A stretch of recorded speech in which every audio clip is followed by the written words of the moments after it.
evening, everybody. Hello, hello. Welcome to another episode of Critique Corner with me, Daniel Parker. And me, DB Fastbinder.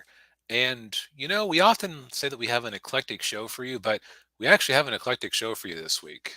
Yes, we do. Yeah. Although our two review movies do happen to be part three in the franchises, so Oh, there's darn, that. not as varied as I thought. Yeah, yeah, I'll, I'll turn in my badge and my gun.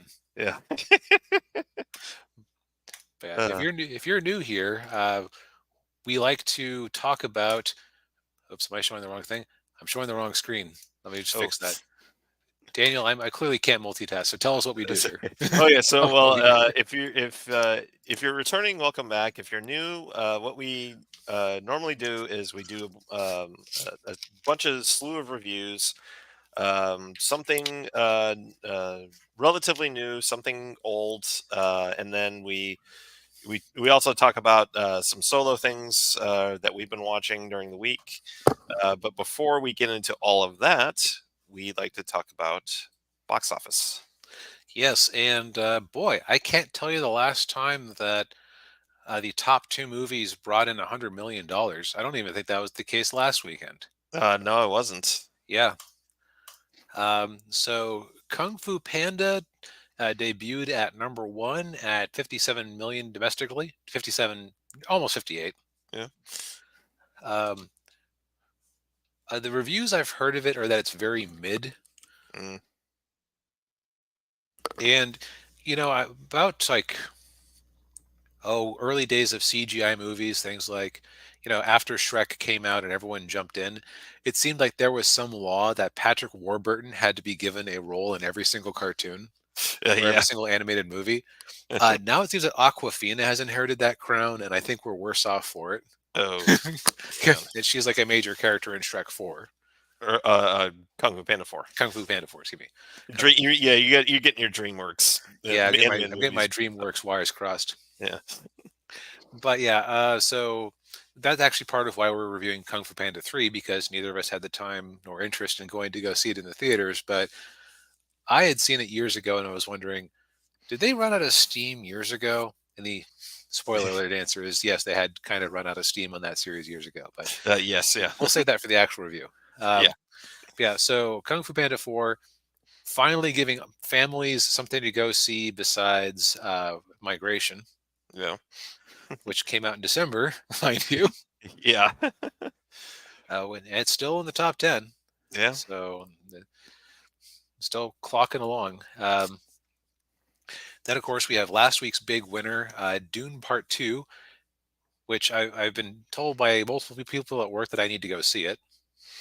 Yeah, I keep hearing from everybody that to go see it. Oh, and hey, Um, Ninja, good to see you. hey, Ninja. Yeah, so Dune Part 2 having an exceptionally good hold. I mean, for a movie that opened up just under 90 million to only drop 44% over the weekend. That's good. Yeah. Yeah, and that it had some very strong numbers through the week. Also, it keeps trading number one with Kung Fu Panda in its second full week of release. Wow. Yeah. So, yeah, the audience is clearly digging it. I've heard some people who are mega fans of Dune say it isn't the best adaptation of the books, but clearly it's a movie that is resonating with people. Yeah. Yeah. I've also heard that Zendaya is the weakest part of the movie, which is not surprising. Yeah, I don't get Zendaya. Maybe it's just Yeah. because I'm not on Instagram or whatever. But Yeah. uh, Yeah. maybe part of it is because my first exposure to her was as MJ in the only of the three Spider-Man Tom Holland movies I've seen, where I just Oh. found her kind of annoying. It's not because they have her instead of Mary Jane. That may have colored my opinion slightly, but it's because the character is just written to be kind of annoying Yes, and and yeah, and very off-putting. snug Yeah. and smug. Smug. Yeah. And Ninja says it's also impressive due to the length of the movie. Yeah, that's kind of a reason I don't want to see it in the theater because it's like 3 hours long. I see. You don't want to spend some of your time with a bathroom pit stop. Yeah, yeah. Yep. Let's see here. We have some more new releases. you know, that are counter programming against Kung Fu Panda. We have Imaginary, a horror movie from Lionsgate that comes in just shy of 10 million. Hmm. It being a horror movie, I don't have an opinion. Yeah, I've never heard of it, so I can't. I'm assuming it has like an imaginary friend kind of thing going on. Yeah, at first I thought it was there's a Ryan Reynolds movie I think coming out later this year that actually has imaginary CGI friends. So at first I thought that was this movie, but it turned out to be unrelated. Yeah, yeah, Um, then we've got Cabrini, which is another Angel Studios joint yeah. about I believe it was the first Catholic saint born in America. Yeah, the Yes, first American saint of the Catholic Church, yeah. and just her story about dealing with racism in, I believe, 19th century New York. Mm. Because it's basically like you got the Italian immigrant community, and people just prefer to pretend they don't exist. Yes, yeah. So it actually sounds like it doesn't sound like it would be a fun movie, but it's the reviews I've heard have been positive. Mm. All right. Um, Rounding out the top five, we've got Bob Marley, One Love, which it's been out for a month. 90 million for a biopic like this. That's pretty decent. Yeah, decent haul there. Yeah, Yep. Um, Ordinary Angels, the Lionsgate movie that I can't believe it's not an Angel Studios movie. yeah, Madam Web has managed to cling to 2,000 theaters, probably due to contractual obligations, and it brought in another million. yeah. Um, we got Migration, Refusing to Die, 12 weeks out. Got YOLO, which, Oh, that's I oh, think that's Chinese a movie. Chinese movie. Yeah. Okay.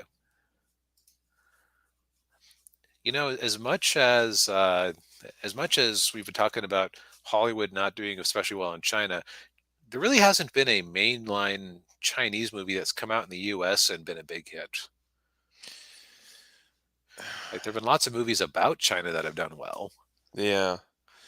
Well, was I know this was a long time ago, but Crouching Tiger, Hidden Dragon, was that a? I forget if that was Chinese proper or if that was like a Hong Kong movie, Oh, okay. but that could be that could be about the only example, Yeah. because like Yeah, I even can't. everything Yeah. everywhere all at once was about immigrants. So Yeah. I mean, unless there was a Jackie Chan movie that came out that people yeah, liked, but that was yeah. actually made in China. Yeah, Yeah. but yeah. Now this is Sony Pictures distributing. So, and the per theater average, it only made 800,000, but that's 4,000 a theater. That's nothing to sneeze at. No, it isn't. Yeah. So who knows? That could have that could be potential. And then one, two, three. Um, I don't know why they do this sometimes on the numbers, where it's like if the number gets too small, they don't want to give it the dignity of being 8, 9, and 10 or something. Yeah. 8, 9, 10. We got The Chosen season 4, episodes 7 through 8, Yeah. um, in its second weekend.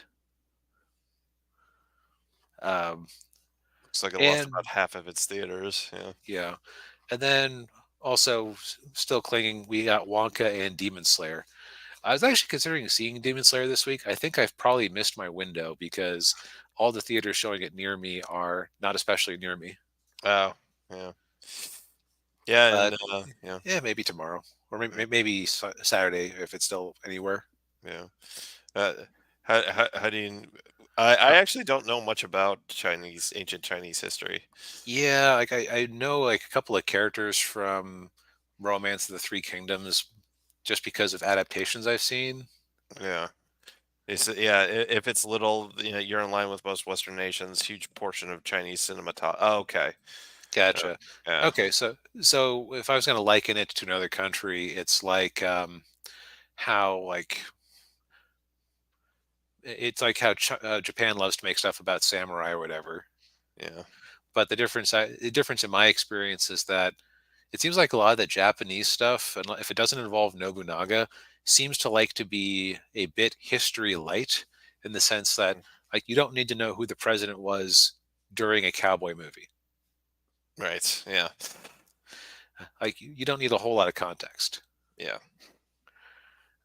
So if the Chinese stuff wants to get into the weeds on Lu Bu or um, Right. Con Ming or whatnot, then Yeah. I could see that being impenetrable. Yes. Yeah. So thanks for the extra context there, Ninja. Yes. Thank you. So yeah, this it's actually nice having the box office be somewhat healthy to talk about, Yeah. Yeah. It was. and I'm sure AMC employees are quite happy too. Yes. Yeah. Yeah. Yeah. I was getting a little. I was getting a little worried there for a while. Like, oh. Yeah, I mean June isn't going to be too healthy because I don't think a single major movie drops in June. Because Yeah. things got staggered weird because of those strikes last year, and then things got delayed because of those strikes last year. Yeah. So yeah, March looks like June in terms of the release dates. Yeah. Yeah, like the weird thing is, actually happened to click on the like on Crunchyroll's thing here, Yeah. and for 2024, right now they have a 1.5% of the American box office, which Mm. consider they have had one movie come out and it's made 17 million. You can extrapolate from there. Yeah. Man. Yeah. That's not especially healthy. Nope. Speaking of not especially healthy, pandas. Pandas. So this is one I actually got to see this one when but actually before it came out because I still don't know how my friend got signed up for this, but you know how they'll occasionally do like movie pre-screenings or like previews. Like I got to see a Yeah. cut of it a few months before it actually debuted. Oh.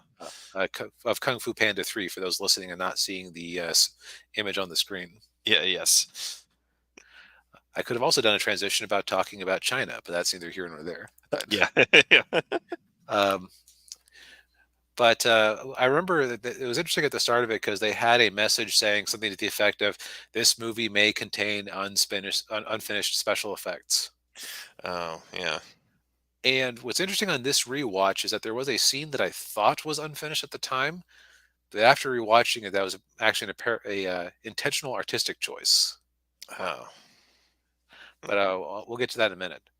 So we watched Kung Fu Panda 3: The Quest for More Money because Kung Fu Panda 4 came out, and I remember being kind of let down by this movie at the time, and I wanted to just see if 10 plus years of context had changed that. Yeah.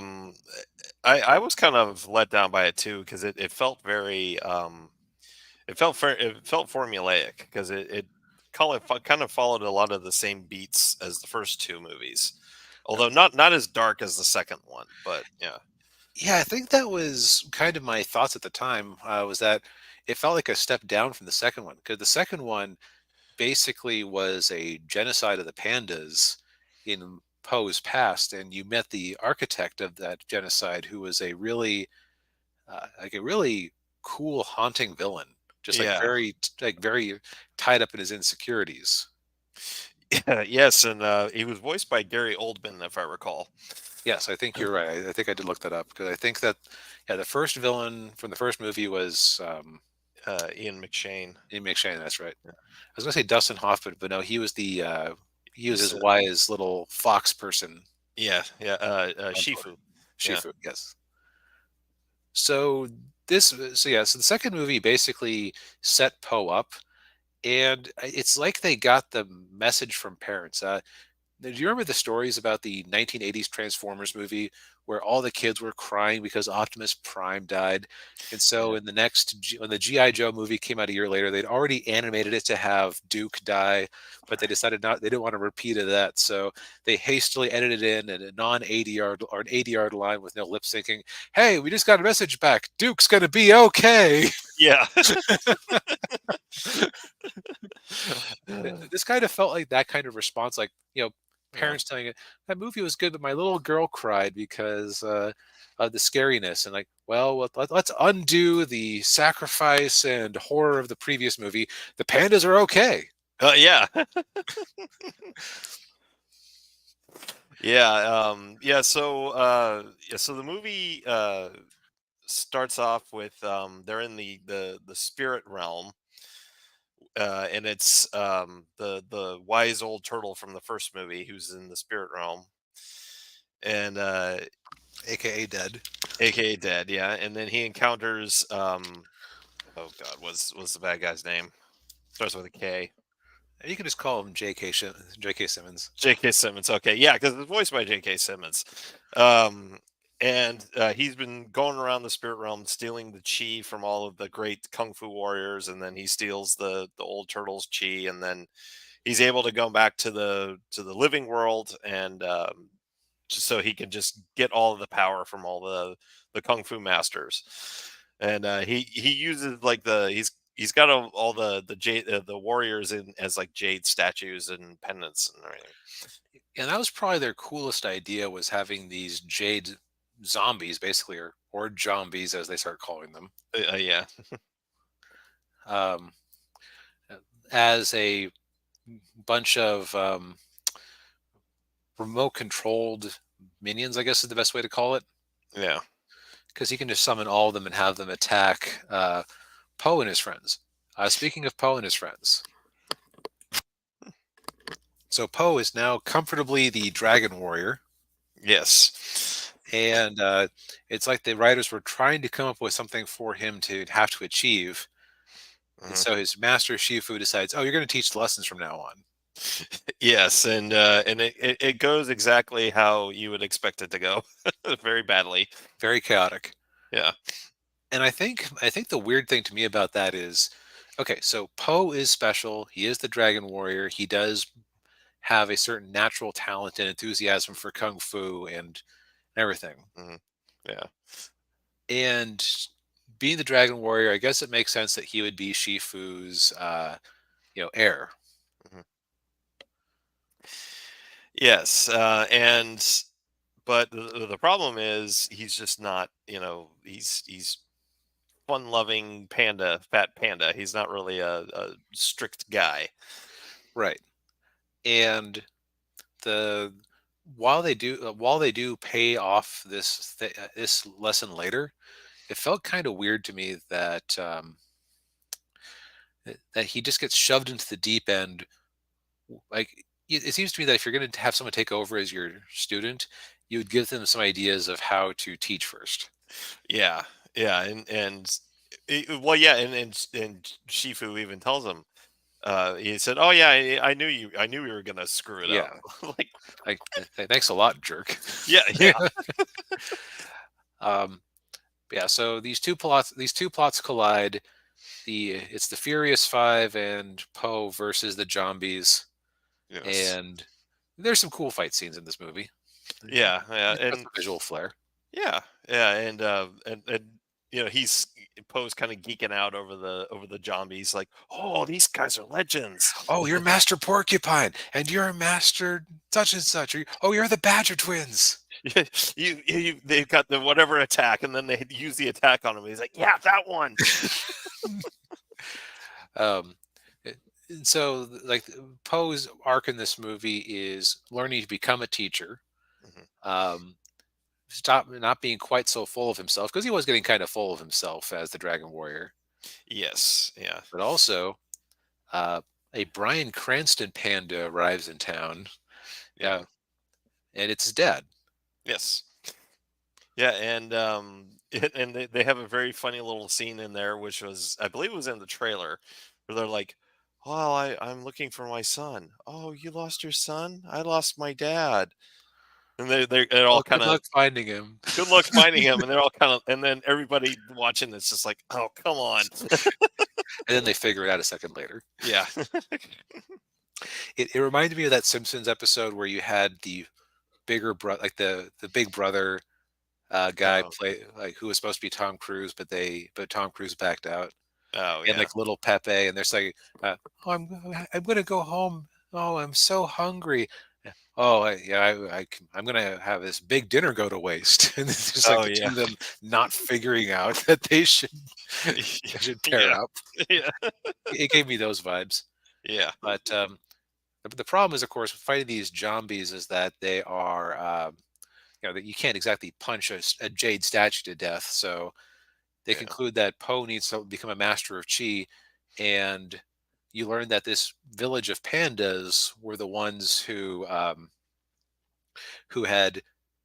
who had learned chi in the first place and had taught to Master Oogway and J.K. Simmons the bull. Right. And J.K. Simmons, yeah, the bull, he wanted to use it for evil instead of for good, and Yep, then they had to fight, and yeah. that's how J.K. Simmons got banished to the Shadow Realm. Yes. Um, and so at that point, Poe goes home to Yes. the panda village, and you have a bunch of characters, including one who I think has Down syndrome, who they kind of turn into a joke, and it's like, boy, that Yeah. I don't think people would let you get away with that today. No, I don't think so. Yeah. But themes of the story are Poe has two dads, his adopted and his real one. Yeah.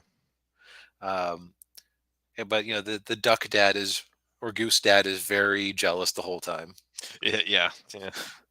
Um, you find out that this was back when every single animated movie by law had to have the liar revealed subplot.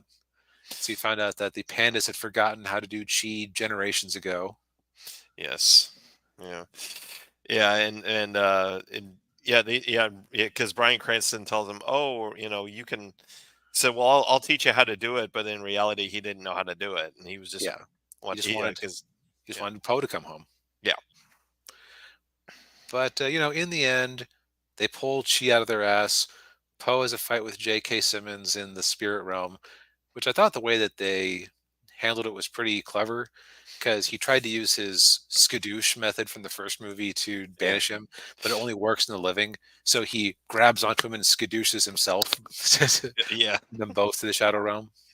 yeah, Uh, yeah. And then he gets these superpowers and is flying around, and yeah, yeah, it goes Super Saiyan basically. yeah, Um, and in the end, evil is vanquished. I suppose I should also mention that I mentioned that Poe does like become a teacher. He teaches the pandas how to fight. It's very Magnificent Seven yes, it is, yeah, or Seven Samurai if one prefers, or A mhm. Bug's Life if one prefers. Or Rebel Moon if one prefers. Nobody prefers Rebel Moon. That's true. but um, but yeah, I would say that you were right earlier. This movie is very formulaic. Mhm. Feels very safe compared to the previous two.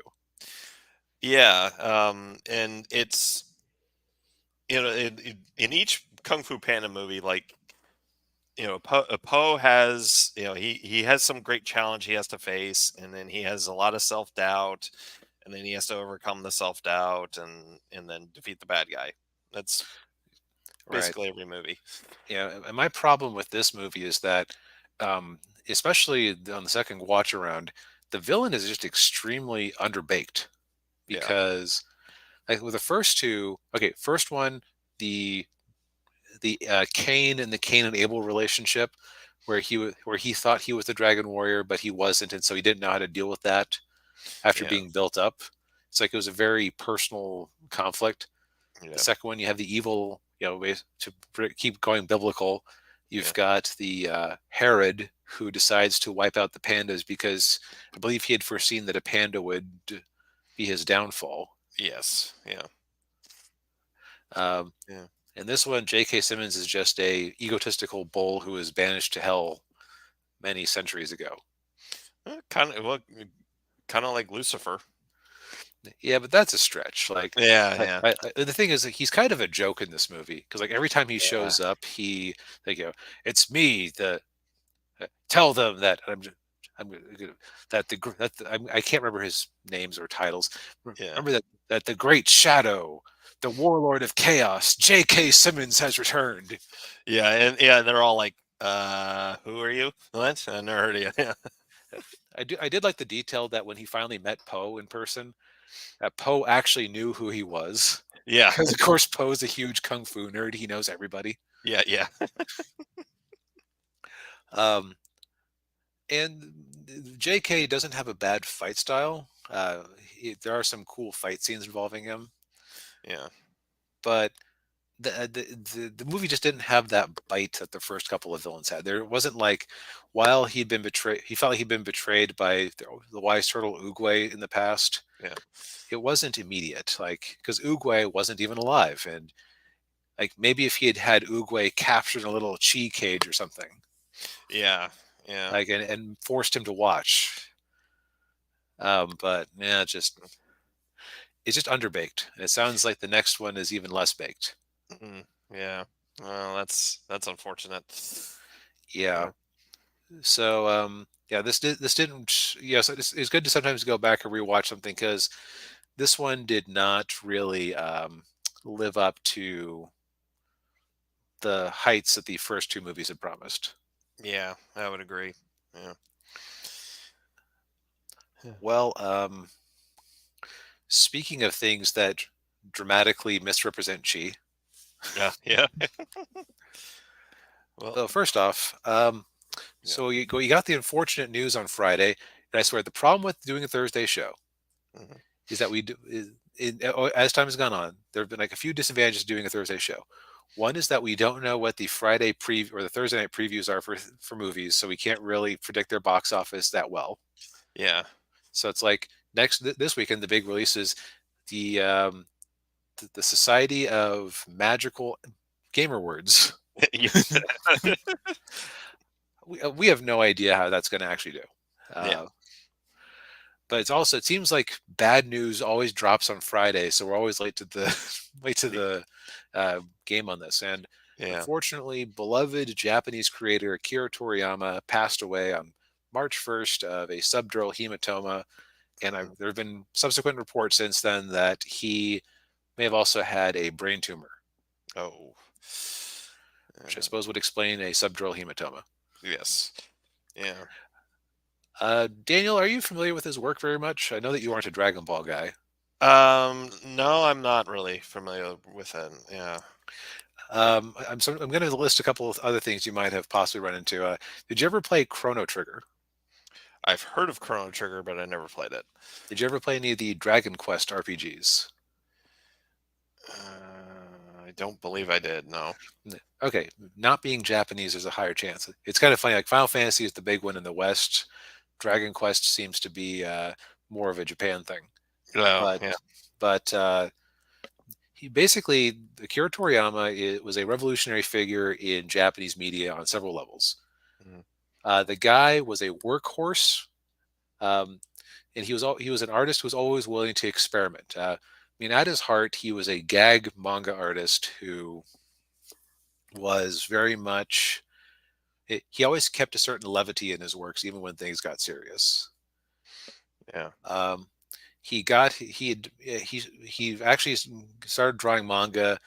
Like he loved manga. He actually was more of a manga guy than an anime guy. Like he recently, just a couple months back, got a lifetime achievement award in anime from some animation or anime society, and he apparently admitted that he didn't really watch all that much anime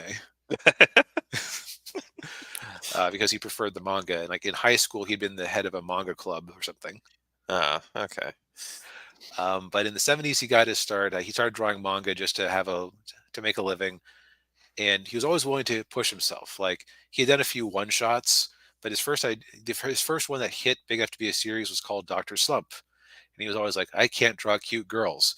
Well, what was Doctor Slump about? A cute little girl android made by a somewhat perverted creator, and so he had to push himself. Yeah. Um, and so he did that continuously through the '70s and early '80s. Then 1984 comes along. And he's trying to come up with another thing. And after a couple of years of development, by the way, this is while he's still making Doctor Slump. Yeah. 1984 comes along, and out comes Dragon Ball, which originally started as a take on the Chinese myth, the Journey to the West, Yeah. and morphed quite a bit between that initial inspiration point and what it became as it. And As Ninja says, he also wrote by the chapter instead of having a big outline. Mm, Like it's actually amazing that his stories don't have more inconsistencies of plot holes that they actually have, considering that the guy took no breaks. wow. It's like from the late 70s through 1995 when Dragon Ball's manga wrapped up. Mm, He was doing wow. that, and he did the character designs for Chrono Trigger, and he did the character designs for every single Dragon Quest game. Wow. And then after that, and he also did the one for the Xbox 360 exclusive RPG Blue Dragon. Mm, Um, he also did what do you call it? Uh, he also did a whole bunch of one-shot mangas. yeah. And again, the guy was definitely willing to reinvent himself, because the guy went from being a gag manga artist to being the defining action shonen manga creator for a whole generation. Like Wow. when the word of his passing got out, you had the creators of One Piece and Naruto and everybody else coming out to just pay tribute and what they owed them in his imagination or from their imaginations. Wow. Yeah. Like the creator of One Piece specifically said before Toriyama came out, reading manga would make you stupider. And Toriyama changed the game. Wow. And I think that for like if I was going to describe the appeal of Dragon Ball, his most famous creation, to a non uh, to a non Dragon Ball fan, I would say it's kind of like the fun of Silver and Bronze Age Superman. Mm, Because you have these Dragon Balls that can grant any wish, you don't necessarily have the most stakes in a lot of the stories, although he was quite good at withdrawing them at key moments yeah. by having a character who was tied to them die, or having them stolen, or just or like having no way to get to them in time. Yeah. Yeah, and yeah, Ninja says he considers Toriyama the greatest mangaka, and that's saying something with the competition. Yeah. Yeah, I would say he's definitely the most influential. Mm, Like especially in Latin America. Latin America loves Dragon Ball. yeah, Well, so I was getting back to, I got off my track there. that's what I was But saying. Yeah, appeal of Dragon Ball is very much like Bronze and Silver Age Superman, where it's like yeah, it's not necessarily about will this villain be able to beat Superman. It's like what off the wall stuff are they going to come up with this month? yeah, yeah. Because the guy started off with Journey to the West, starring a little monkey boy on a flying cloud and a a rich teenage heiress uh, who could who had magical capsules that fit whole houses and stuff in them, to being the battle manga that defined battle manga, with where that little monkey boy turned out to be a space alien from a warrior race, and they were fighting the most ancient evil of the cosmos that was threatening to wipe out all life. Like it's Well, Dragon Ball is a little bit of everything. It's like a kitchen sink of sci-fi. Like it's got time travel, aliens, ancient demons, just like all yeah, like you read from start to finish, and you're not gonna see the same trick too many times. yeah. Wow. Yeah, it's yeah. So he'll be missed. I realized that it didn't hit me. He didn't hit me. His loss didn't hit me as hard as Stan Lee, but that's only because Akira was a very private man. Like he did everything through email. He had no social media whatsoever that anyone's aware Mm, of. wow. Hmm, So yeah, I don't know what his voice sounded like. I find it interesting that a lot of the pictures I found of him look to be from 20 years before this, which I think is telling. yeah, Um, but he will be missed, and you know, Akira, thank you for expanding the imaginations of so many. yeah. Especially as I was about to say before I got back to my analogy, Latin America. Oh, yeah. Like an amusing anecdote I heard, and I don't know if this is true, but it sounds true, is that they noticed decreases in Mexican cartel crime on days when new episodes of Dragon Ball Super were dropping.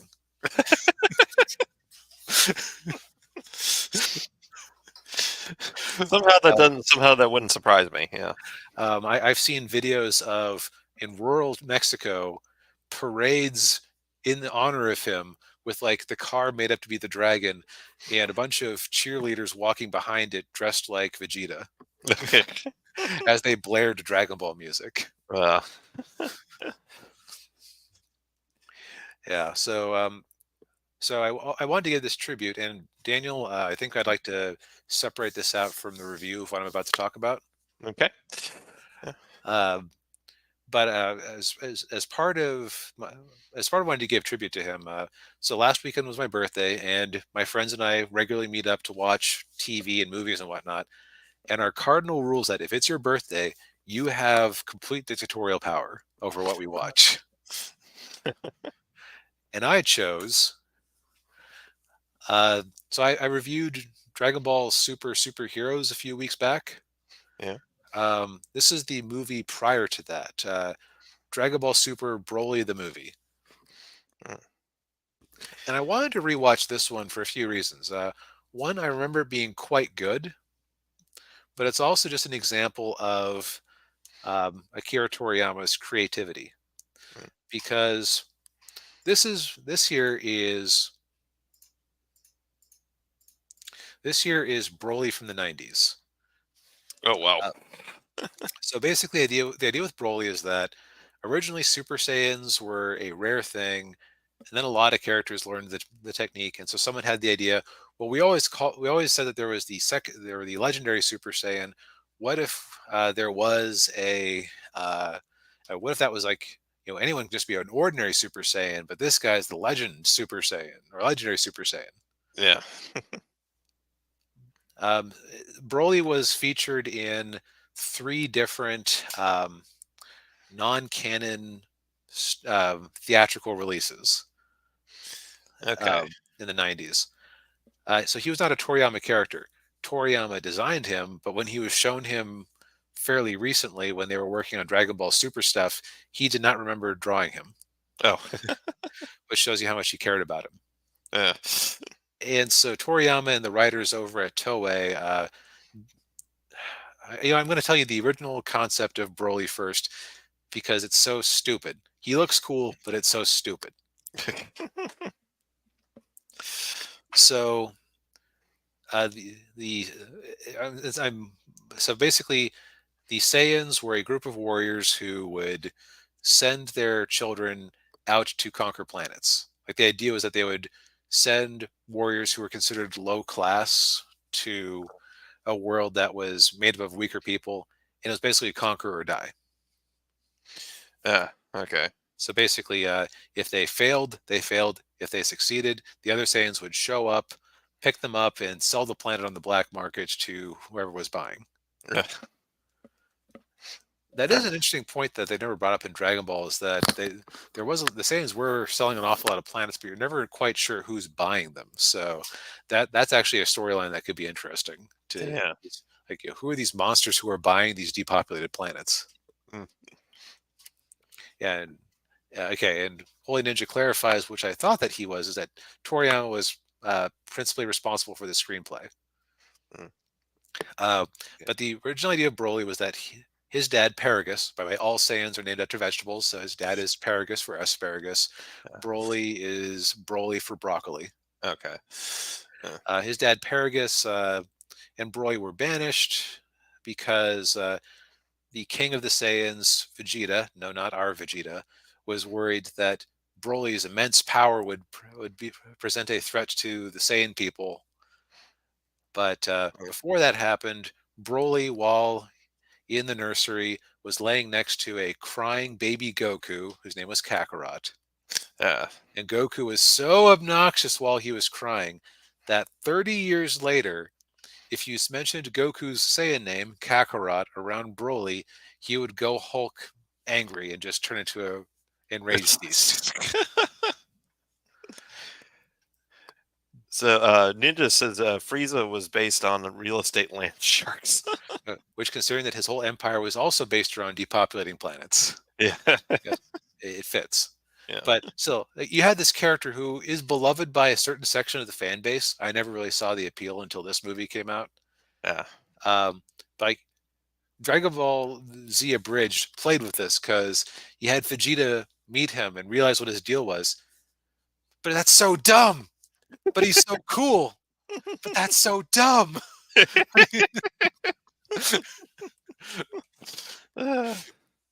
Yeah. So Toriyama came back later. I guess he got. I don't know if he watched the original movie or just read a summary, but he decided to make his own version of it. Yeah. So the basics are the same. You basically have the Saiyans, who are a bunch of space Vikings who go around conquering planets and reselling them. Um, and their king Vegeta is afraid of the power of this young baby boy Broly, and so he shoots him off to a random planet. In this edition, his father Paragus hijacks a spaceship along with an unwilling pilot and goes to this planet to try to recover him. However, the spaceship is damaged in their crash landing, Mhm. and proving that while Paragus is loyal to his son, he's also kind of a bastard. He uh, he shoots and kills the pilot to try to save food. Ah. Mm. Um, Now, in the background, and by the way, this was coincidentally a very happy accident for the people who weren't Dragon Ball people when I was watching this movie with my friends. They go into the backstory where you had the evil Emperor Frieza, who basically his father had conquered the Saiyans and forced them to work for him, Mhm. and yeah, in his planet selling business. And Frieza had become aware of legends of a so-called Super Saiyan that could challenge him, and so he decided to call all of the Saiyans together at the same time. Hey, report back home to planet Vegeta, and he proceeded to destroy the planet while they were on it. Oh. But before that, Goku's father Bardock and Goku's hot mom Jine uh, uh, launched him off planet. Yeah.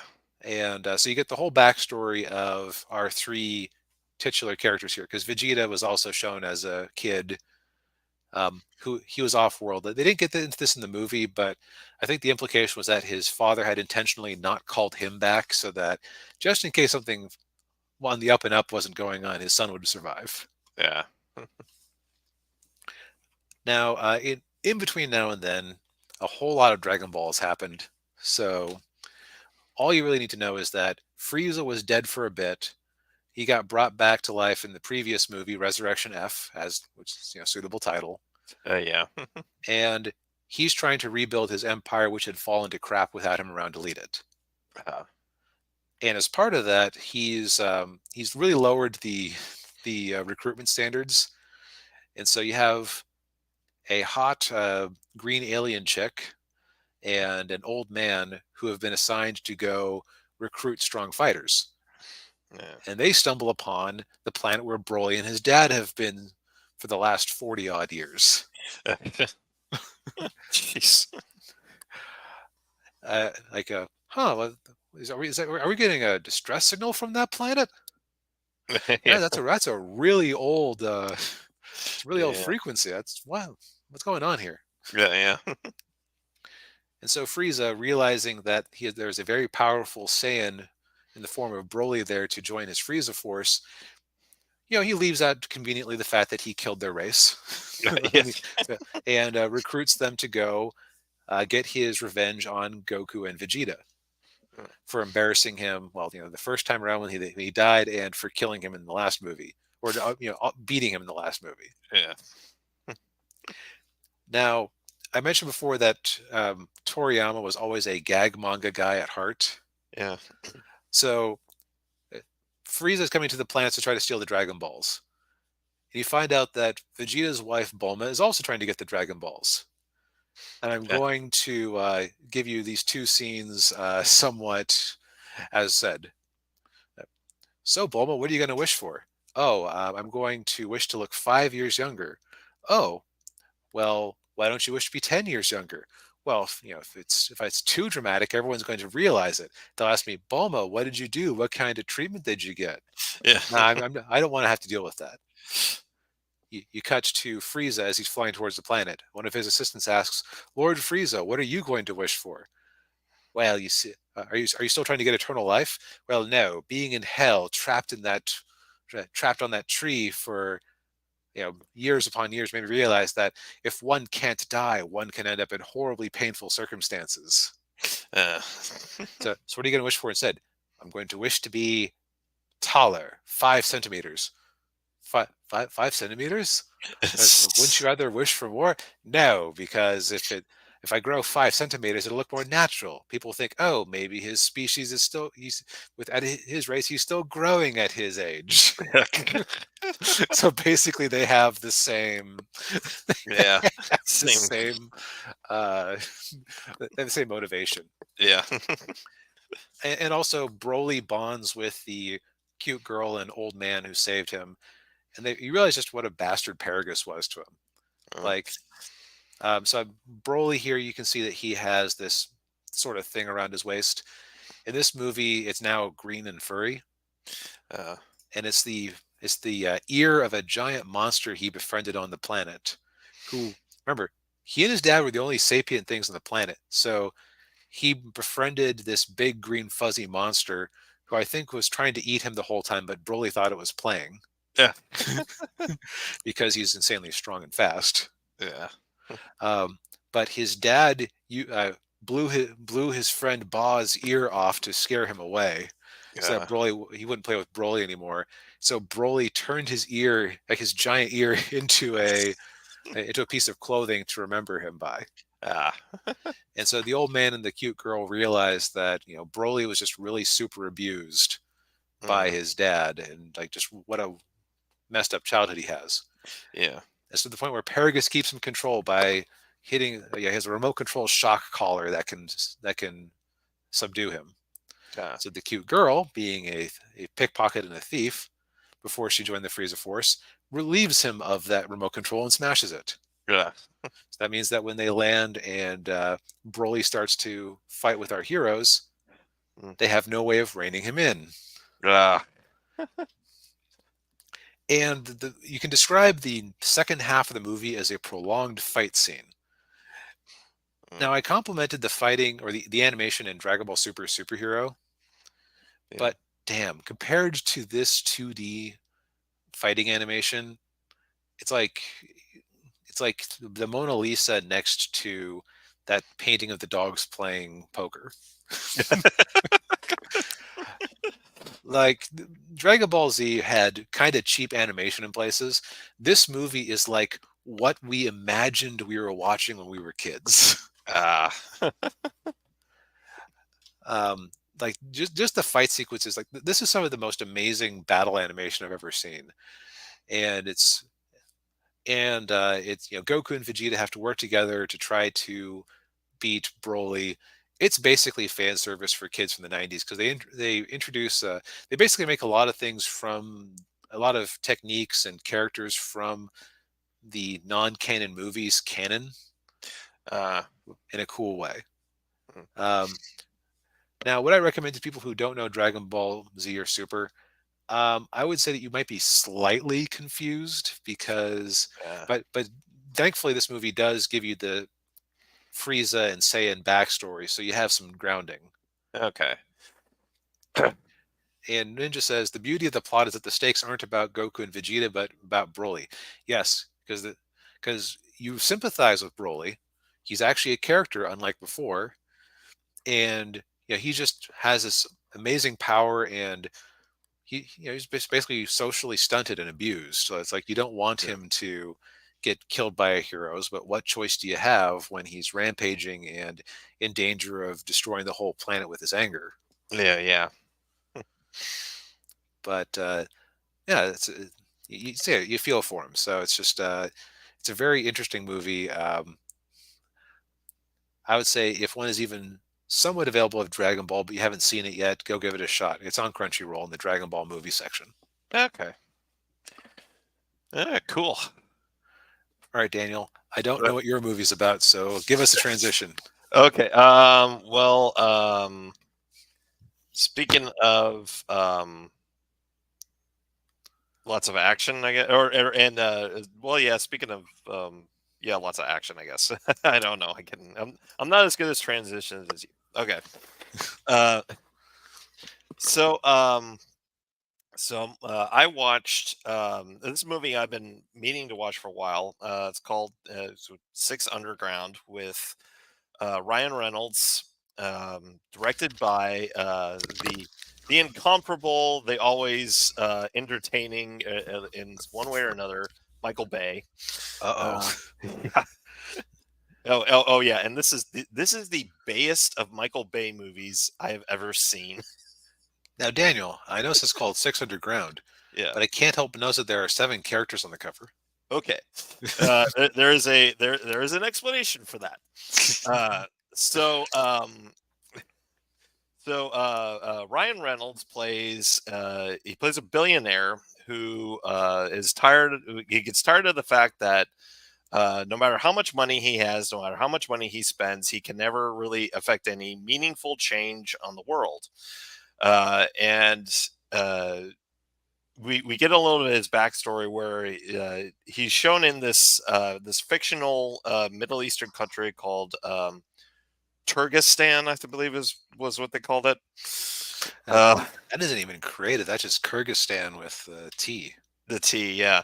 Um, so while he's there, the country is under the horrible authoritarian rule of this leader, sort of like a Muammar Gaddafi or Bashar al-Assad type guy, and he's doing some like relief work, quote unquote.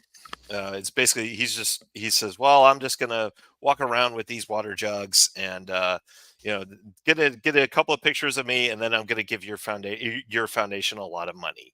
Um, but as he's doing this, there's a gas attack. And then he sees firsthand what happens, so he becomes incredibly disillusioned, and that's when he decides to he fakes his death and decides to go after this guy. The only way he knows how, by just becoming a total ghost, and that's what they call them. They call themselves ghosts, and because every single person on the that you see here are all dead. They all fake their deaths. Oh, they're all 6 feet underground. Okay. Yeah, yeah. Well, so to get into what you were saying about the fact that there's six people here, but or that it's called Six Underground, but there are seven people on the cover. Um, their first job is in Florence, and things go horribly wrong, and it leads to this 20-minute long car chase, which is to be expected for a Michael Bay movie.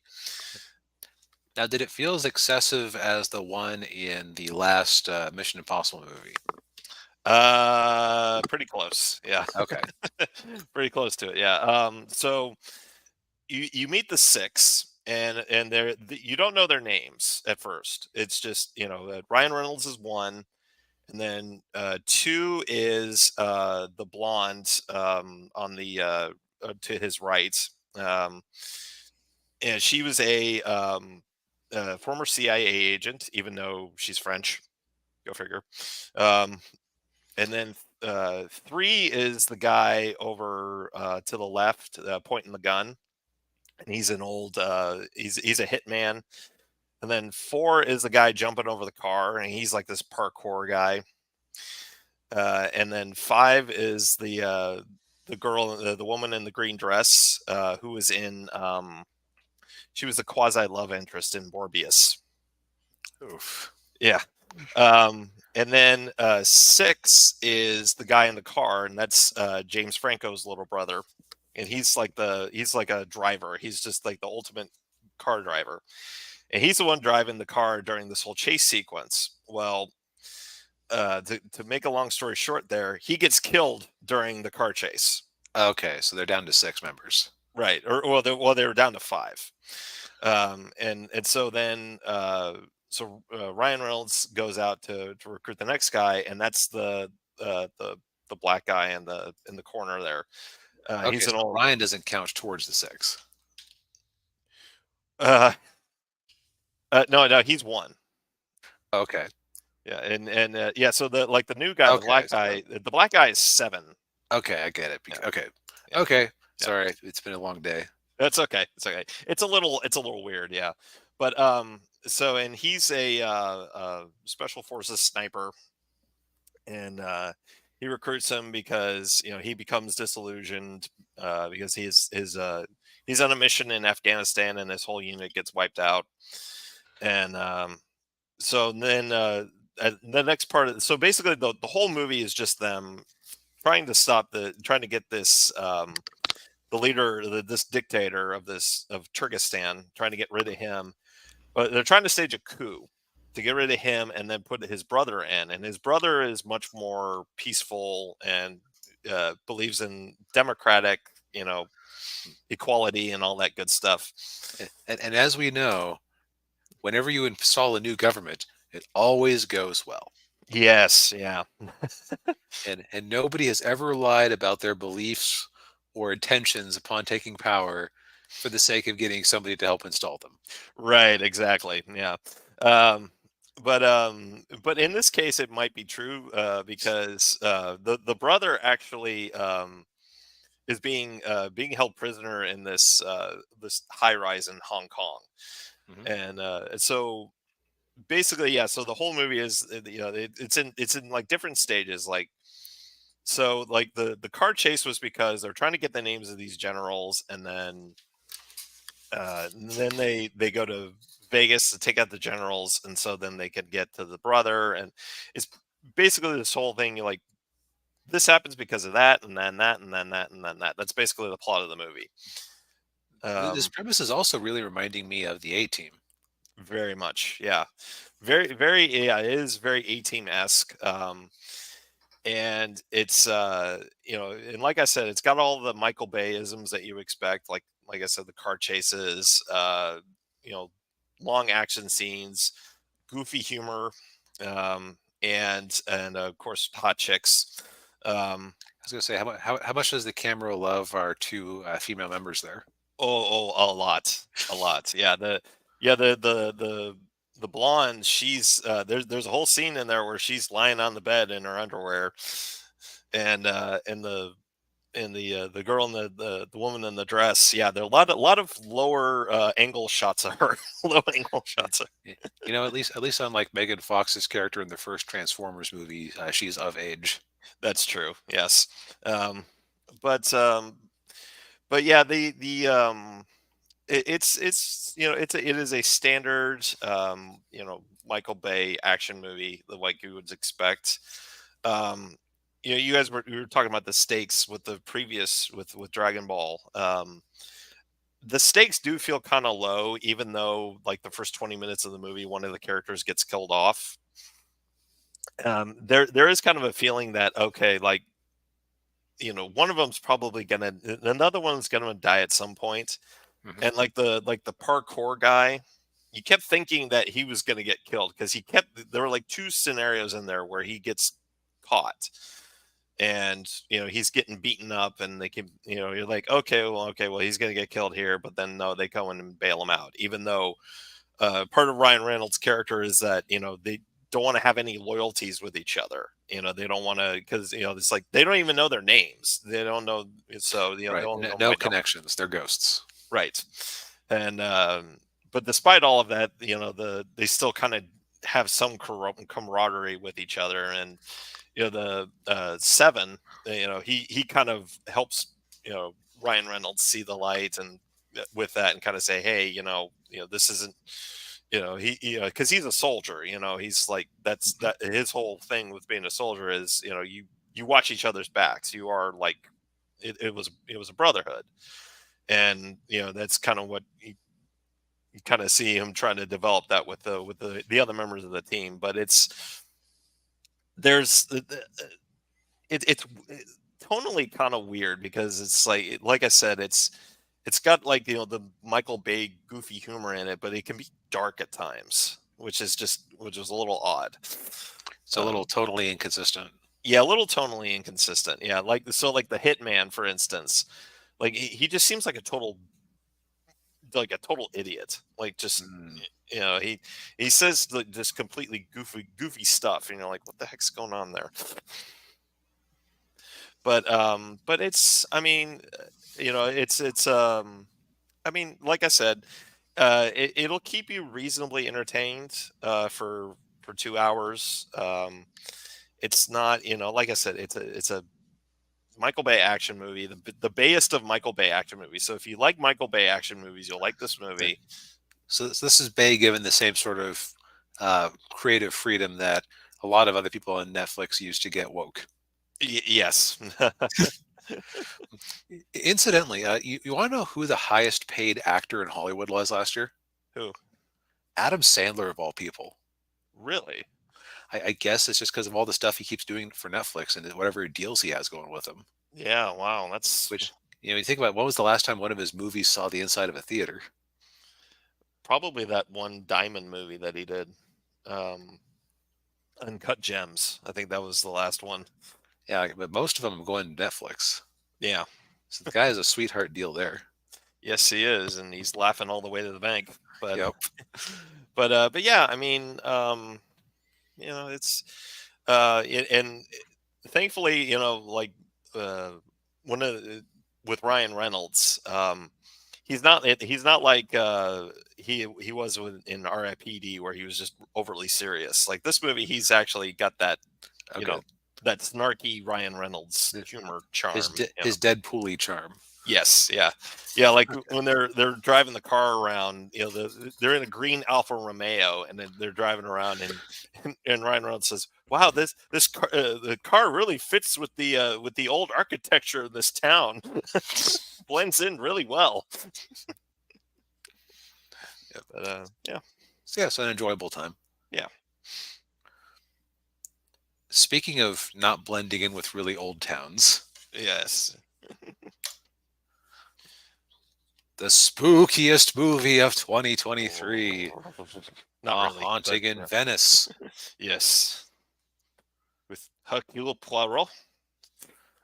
Yes. So, I had never actually seen any of these Poirot movies. S- Well, the other Poirot movies are very similar to this one. The setups are basically the same. You've got Poirot with a group of people in a area in a confined area, and there's been a murder, and someone in the group is a murderer, and Poirot has to find out who the murderer is. Right, so it's a classic locked door mystery. Yes. Um, And I will say, this movie wasn't as good as Murder on the Orient Express, but it was better than Death on the Nile. Death on the Nile was terrible. That's what I've heard from everybody who's actually seen it. Yeah. Um, but this one, yeah. So what's interesting too is I think those first two were in the 1930s, and then this one is in 1947. So it's post World War II. So let me ask you something. Are any of these characters recurring? There's only one who I think could possibly be. None of them were not from this movie. Yeah, Poirot is the only character who's from the other two movies that's in this one. Okay, because I could have maybe seen Tina Fey's character being a recurring character. Yeah, I think there was kind of a similar character to her in Death on the Nile, Mhm. um, but yeah, but yeah. So this movie picks up, like I said, 1947. So a couple of years after World War II. And Poirot is essentially retired from his life of solving crime, and he's just kind of living a very quiet life in Venice until Tina Fey's character shows up, and she's kind of like, Ariadne Oliver. yes, Yeah. A name that's designed to make dyslexics think, wait, Adrian? No, yeah, yeah, Ariadne. Ariadne, yeah, and she's basically the stand-in for Agatha Christie. Okay, I got that. I was Yeah, wondering if that was intentional. yeah. And she tells Poirot, So it's like her character. She is a mystery writer or Right. she's who her last four books have underperformed. Yes, and so yeah, so she needs a hit, and she gets invited to a seance, which is being held at an old orphanage in Venice, which is of course also hosting a Halloween party for a bunch of orphan kids. And The reason for this is because the woman who owns the house, which is of course the on the far right, Far left. or far left. Sorry, yeah, no, not definitely not far right. On the far left, she believes that the orphanage is haunted by the ghosts of orphan kids that had died there, and she thinks that that is responsible for the death of her daughter. Right, and her she's played by Kelly Riley, character name. Let's see, am I getting it? Am I getting it backwards? Okay, yeah, it's actress. Okay, yeah, Kelly Riley played by Yeah, Kelly is Riley's the playing actress. Yeah, Rowena Drake. Rowena. Yeah, um, I and don't go to IMDb too often, so I was getting mixed up. When is it character name, or character name, actor name? okay, yeah, yeah. Well, of course, I guess we should mention Kenneth Branagh is Poirot, who Yes, all and both acting and directing. yes, and he directed the previous two movies too. Um, and So then we meet the other like cast of characters. So one of them is the guy on the far right who was the doctor treating the daughter who died. You get more in the movie. You get more into his backstory, which is actually really awful. What he went through. Yeah, And then His son is there. Who's His and- son's probably what 10. yeah, and the poor boys had to grow up pretty fast because he's his dad's caretaker, basically. Yeah. And then you had of course Michelle Yeoh's character, who is the quote unquote psychic, um, with a eh, very British name. Yeah, uh, I was wondering if so. These are all based. Are any of these just them coming up with Hercule Poirot stories on the fly, or are these all adaptations? I think this one is an adaptation of one of her more obscure stories. Okay, I think it's called like Haunted Halloween or something like that. I can't remember the name okay. of it. So I would either say that uh, yeah, I doubt that the original character was portrayed as Asian. This with the very European name, but yeah, maybe she married into it. Yeah, maybe. Or that's her professional name. Yeah. That's true. That, but yeah, so she comes in for the seance. Basically, the long story of it was that the daughter had been talking with the ghosts in the house in the weeks before her death, and then she jumped into the canal in Venice, and it was ruled as suicide. Oh, yeah. Oh, it's called Halloween Party. Okay. Yeah. But Yeah. and so the mother has been distraught ever since, and so she has the seance to try to reconnect with her daughter. Yeah. Now, Poirot's character arc in this one is that he has lost his faith, and he thinks that there is nothing supernatural, no God to give order to anything. Mhm. And part of why he's decided to give up on the mystery solving is, I guess, when you don't really believe in order or good or evil, then it's like, what's the point of solving the mysteries? Right. Yeah. Yeah, and of course in Death on the Nile, we actually got I don't know why they felt the need to do this, but they got into his backstory. Like you find out he was in World War One, and he was left he was left scarred on his lip. That's why he has the mustache Hmm. to cover up the scar. And But yeah, the other part of it too is having lived through two world wars, which yeah, that could be yeah. Yeah. But um, but yeah, and yeah, so he and so he kind of gets dragged. Well, he kind of gets dragged into it by Tina Fey because she's looking for her next big story, and then you find out more with her, Yeah. going with that. Specifically, she wants to see if he can find out the trick of the seance, Yeah, um, and or see if the seance is real, and him being there adds more credibility to the seance. right. Yeah, and yeah, of course, during the séance, that's when he realizes that the psychic has a couple of assistants who are basically hamming things up, making things more theatrical. Right? They have a remote control. Yeah, it's okay. So let's. Well, this happens early enough in the movie. Like, Yeah. so it seems like he has debunked the seance. He goes over to the chimney where he has spotted somebody's shoe print in the soot. Yes. Yeah. And what do you know? There's one of her assistants there with a remote control for the typewriter that's been typing single letters to send messages. Yeah. And the other one has a string and pulley system to move things around in the room. Yeah. So everything seems like it's entirely ordinary, except that a massive deluge comes through, raising the level of the canal and trapping them in the house. Yes. And then as Poirot decides to well yeah, the psychic, he has a conversation with her, and then she puts she comes in wearing one of those Venetian masks and a cloak, and Yep. she puts those on Poirot, and basically says, oh, just lighten up a little, basically. Right. It's And Halloween. Have fun.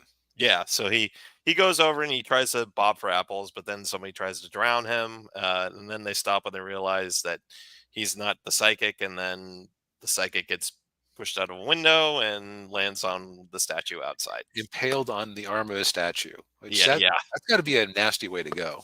yes, yeah. So So the game is afoot. yes, and so as per usual with the Poirot mystery, he goes around and talks to everybody in the house, trying to find out where they were at the time, and then deduce what's what with all of them, and if they were the killer or not. Yep. So non-spoiler thoughts. I would say that the mystery holds together pretty well. Yeah, There are some interesting red herrings that I kept expecting to pay off that didn't, so yeah, makes them good red herrings. yeah, yes, Um, the source of the supernatural stuff is pretty believable, yeah, and I would say it's pretty reasonably satisfying how everything fits together. yeah. I didn't really have any problems with it logically. No, I didn't either. No, yeah, it fits together pretty well, and like I say, it worked a lot better than it did in Death on the Nile. I'm just saying. I know I keep going back to that movie, but Man, that must have been scarring. yeah, Um, in terms of other things, I would say that I found the directing in this movie a little bit too frenetic. I found it a little bit exhausting. Like, yeah, because it definitely is kind of that modern style where it's afraid to stay on a shot for more than 3 seconds. yeah. Which you wouldn't expect from Brenna. Having directed movies for as long as he has. Yeah, so I'm not really familiar with his other directing ones. Were the other movies kind of in this style? Kind of. I would say uh, Death on the Nile more so than Orient Express. Um, the I'm trying to think of other movies. He directed the first Thor movie. Um, Yeah, and I don't remember that Thor movie was not afraid to linger. yeah, yeah. But most of the movies he's directed were like Shakespeare movies. Although he did direct that Jack Ryan movie with Chris Pine. Hmm, okay. So But yeah, so like I found watching it a little bit exhausting, just because of those constant switches. yeah, yeah. I can see that. Yeah, I think he was trying to like I wonder if he was trying to make it a horror movie without it being a horror movie. Yeah, that was kind of the effect of it. Was like there were a lot of horror movie-ish shots through it. Yeah. Yeah, I mean, he might have been trying to make the audience feel unsettled. Yeah, which I guess mission accomplished because I was feeling unsettled. Yeah, yeah. Uh, I don't know that I loved this movie. It was perfectly all right. Yeah. Um, it does make me, from what it sounds like, I should stay the heck away from Death on the Nile and maybe go check out Orient Express to see the better version of this. Yeah, I would. Yeah. Um, and I'm assuming you don't know anything about Orient Express, like I the know the name okay, because I've been okay, hearing it for many years. okay. Well, I won't tell you then what happens because you're Yep. probably not going to get it. Or you won't see the ending coming. Let me just Okay. the solving of the mystery. You probably won't see it coming. Yep. So I would say, yeah, overall, if you like the sort of drawing room mystery, locked door mystery Hmm. type thing, where you kind of explore the characters as through interviews with the detective, this seems like a good time. Yeah, yeah, Now I think we can get into spoilers on the actual solution, which I thought was pretty clever. yeah, yeah. So you s- so first of all, Michelle Yeoh is not the only person that dies. Yeah, and Yeah, she's not the only one running a scam. right. Yeah, yeah. So you find out that uh, yeah, she's not really a psychic. Yeah, she's scamming people, and her two assistants were uh, Romani.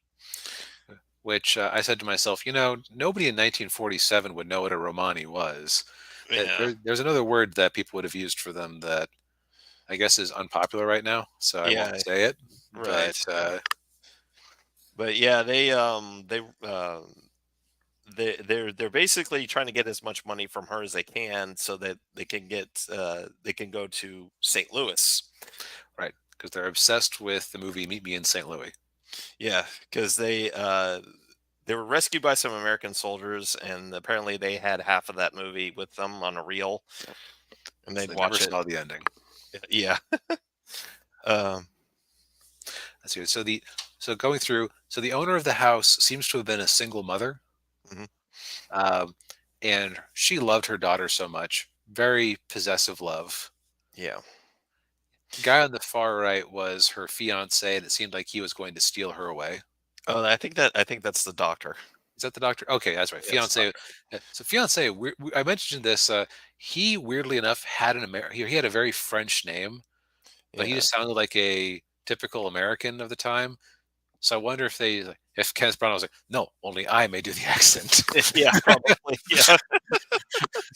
His French accent is better than mine. This cannot be allowed to stand. Yeah, you're right. Yeah. But regardless, um, so they were due to be married, and suddenly the daughter fell ill, and it seems initially like he just moved on very quickly and just was he refused to come visit. Turns out, Mummy Dearest was keeping him away and making sure his letters never got to her. Right. Yes, and you find out that she was actually poisoning her daughter with a hallucinogen. Yes. Uh, and well, you have the doctor on the right. Why didn't the doctor notice? Well, because the doctor had seen certain camps from the bad guys in World War II Yes. and had been so shell shocked that his 10-year-old son often had to keep track of him. Yeah. So he was, when came back, he was told not to perform medicine, but he was a friend of the owner of the house, and so he came in to treat the daughter as a failure or a failure as a favor, Yeah. and he failed to notice the symptoms of her poisoning. Yes. Um, and what ends up happening is the mother, the owner of the house, she's being blackmailed. Yep, just And slowly being drained of money. yes, and so one night, oh, we forgot to mention the what we serving The servant girl, yeah, the servant woman, maid, I the guess. maid. Yeah, the maid who's very very religious, Hmm. very ardent Catholic. Um, she one night she was the daughter was in particularly really having a particularly bad episode, and so she gives the daughter the tea with the poison honey, but she gives her too much. Right, And right. Well, specifically, the mother was keeping her on a very specific dosage of this stuff, right, yeah, and so the maid, not knowing that the honey was poison, gave her a second dose. yes, and yeah, and then the daughter ended up overdosing, and so then she threw the daughter out of the window of the canal to make it look like it was a suicide. Yep. And since the doctor, who is not mentally all there, also did the autopsy, Hmm. he again missed the signs of poisoning. Yes, and the cop who was there left the force and became Poirot's bodyguard, and he was working with Tina Fey's character to basically screw with Poirot. Yes, because basically Tina figured out, well, if we can rig this seance so that Hercule Poirot, the great mystery solver, is forced to conclude that it's supernatural, then that'll really boost the sales of the book. Yes, yeah, and needless to say, Poirot was not happy about that. No. Um, Um, Now I'll say that as far as the elements of the mystery that yeah, lead up to it, so the things that kind of seem like they're going to lead into it. Well, first off, you keep hearing the voices of children. yes, Now, the red herring was that the daughter had had a cockatiel that the owner of the house says, oh yeah, that bird used to talk to her all the time, but she hasn't said a word since she died. yeah, And so you think, oh, okay, it's going to turn out that the voices in the distance are just the cockatiel, saying some human voices or imitating crying children or things like that. yeah, yeah.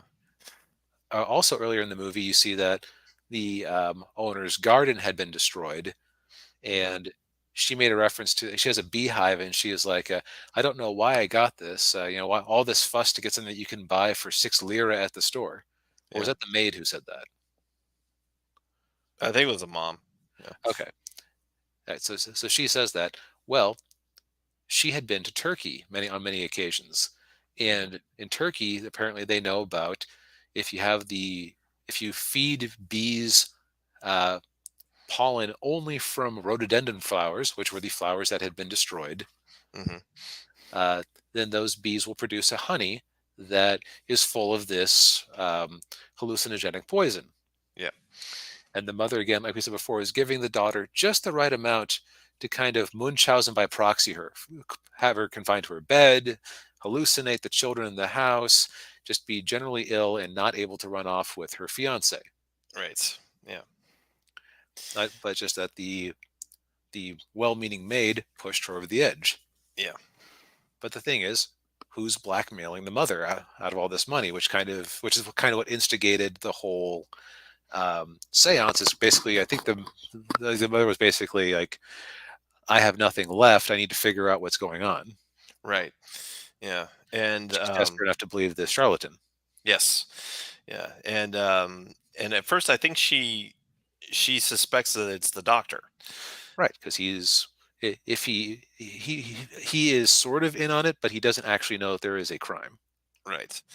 And and so there's a so the one of the things is that the phone lines are dead. They can't call to the outside, but the in-house phone lines are still working. And he's in like the soundproof music room because he's had a PTSD attack or I can't remember what. Oh no, that's right. He got into a fight with the fiance, and then yeah, Right.